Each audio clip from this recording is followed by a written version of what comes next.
Bonjour à tous, alors aujourd'hui petit top 5 à un acteur que je n'aime pas du tout, mais la question se pose, pourquoi faire des top 5 de gens qu'on aime alors qu'il y a des gens qu'on déteste et dont on peut dire du mal, hein, c'est tellement mieux. Donc aujourd'hui on va dire du mal de Franck Dubosc en 5 points, alors vous voyez le bonhomme il est derrière, hein, c'est pour moi un acteur calamiteux, a une filmographie dégueulasse, mais parfois, il y a des films que j'ai vus et que je me suis pas ennuyé.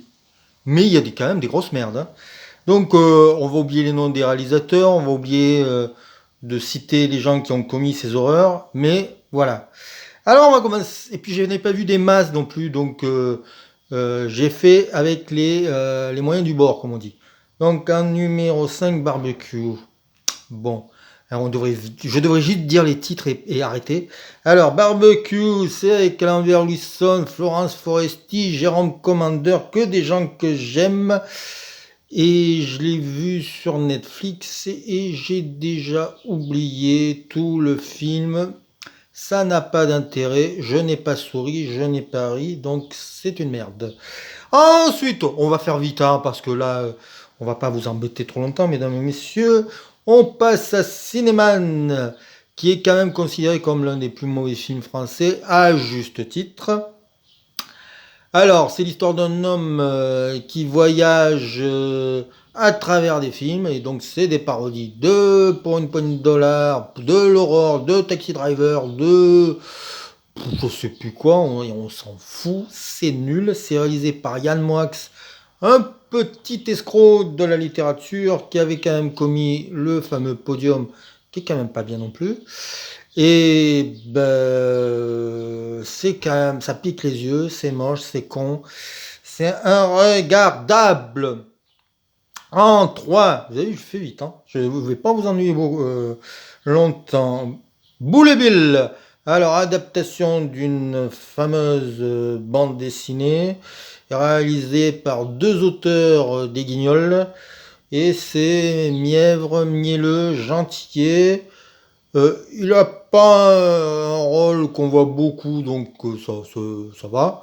Marina Foïs est là, donc quand il y a Marina Foïs, ça passe.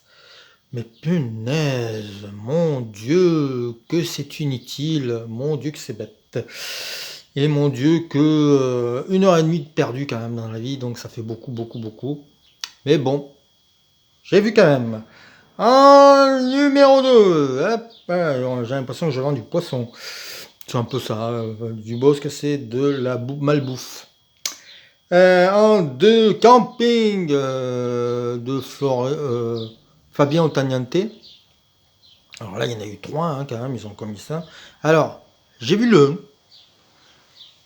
j'ai pari, je trouve ça pas mal fait. Ça veut pas dire que ça fait un bon film.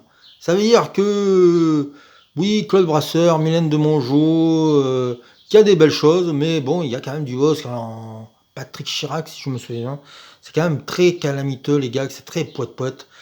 Mais bon, ça se regarde. Allez, on finit, parce que là, j'en peux plus déjà, je suis déjà au bout de ma vie. On finit avec Bienvenue à bord, comédie avec Valérie Lemercier, Gérard Darmon et lui. Et eh ben c'est pas si mal. Il joue alors il fait des comédies de vacances souvent, donc il joue un passager insupportable, mais il n'est pas le seul personnage comique du film. Et comme il y a Valérie Lemercier, on sourit de temps en temps, ça se regarde, c'est pas un chef-d'œuvre, mais c'est passable. Voilà. Donc voici mon top 5